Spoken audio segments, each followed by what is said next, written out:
आज आपण सूत्रसंचालन म्हणजे काय किंवा सूत्रसंचालन करण्यासाठी कोणकोणत्या गोष्टी आवश्यक आहे किंवा सूत्रसंचालन करताना कोणकोणत्या गोष्टींची दक्षता घेतली पाहिजे याची चर्चा जी आहे ती चर्चा करणार आहोत. तर सर्वात प्रथम सूत्रसंचालन म्हणजे काय? तर सूत्रसंचालन म्हणजे कार्यक्रमाच्या स्वरूपानुसार निवेदन करून कार्यक्रम पुढे नेण्याची जी प्रक्रिया असते या प्रक्रियेला सूत्रसंचालन असं म्हणतात. प्रत्येक कार्यक्रमामध्ये सूत्रसंचालकाची जी भूमिका असते ती अत्यंत महत्त्वाची असते. कारण कार्यक्रमामध्ये व्यासपीठ आणि श्रोते या दोघांना जोडण्याचं काम हा सूत्रसंचालक हा करत असतो. म्हणून कोणत्याही कार्यक्रमामध्ये जसे प्रमुख व्यक्ती किंवा कार्यक्रमाचा अध्यक्ष हे जसे कार्यक्रमाचा एक भाग असतात, त्याच पद्धतीने सूत्रसंचालन हा देखील कार्यक्रमामधला अत्यंत महत्त्वाचा भाग असतो.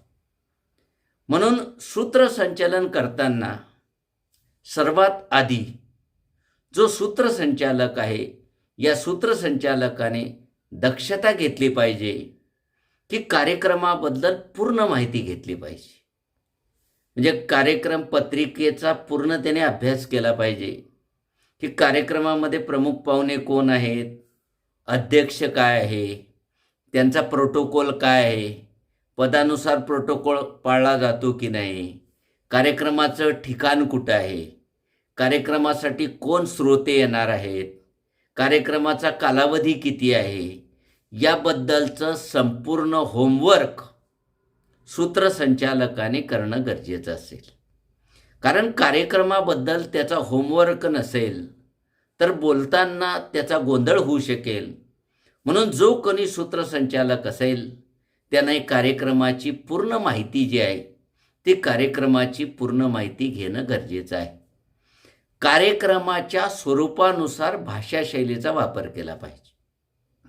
कारण सूत्रसंचालन ही कला पण आहे, शास्त्र पण आहे.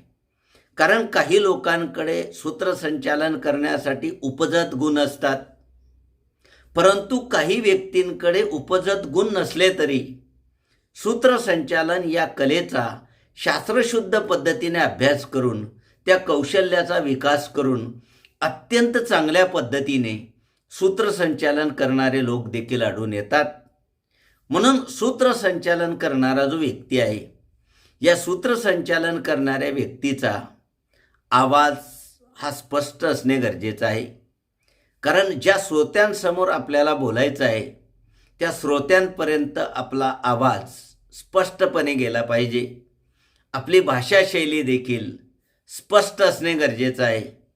आवाजामध्ये वेळोवेळी चढ उतार आणला पाहिजे किंवा सूत्रसंचालन करताना हावभाव देखील केले पाहिजे.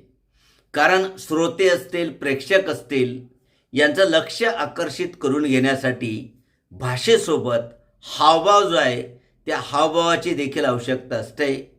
म्हणून सूत्रसंचालकाने सभेच्या अनुकूल किंवा कार्यक्रमाच्या अनुकूल भाषा वापरली पाहिजे, हावभाव वापरले पाहिजे.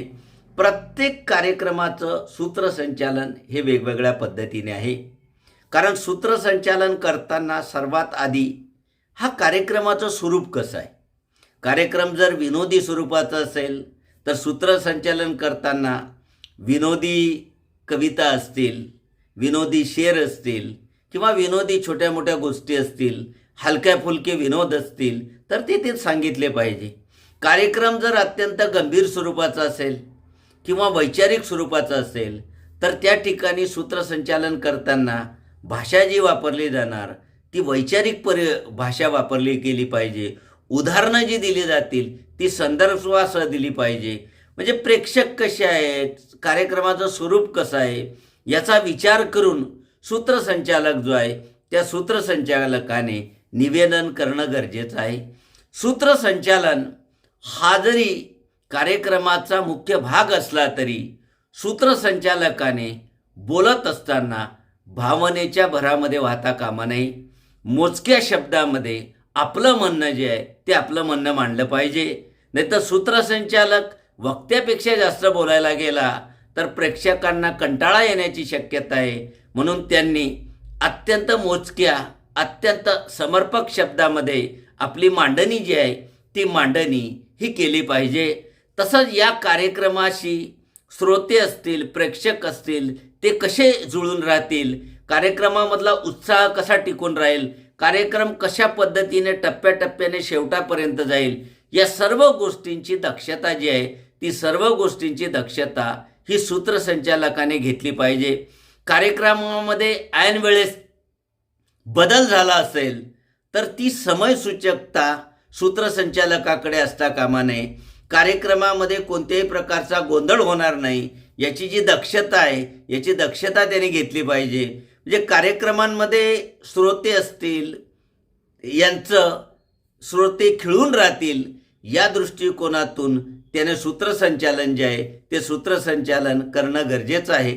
तसंच सूत्रसंचालन करताना कार्यक्रमाचं नियोजन हे आटोपशीर असलं पाहिजे.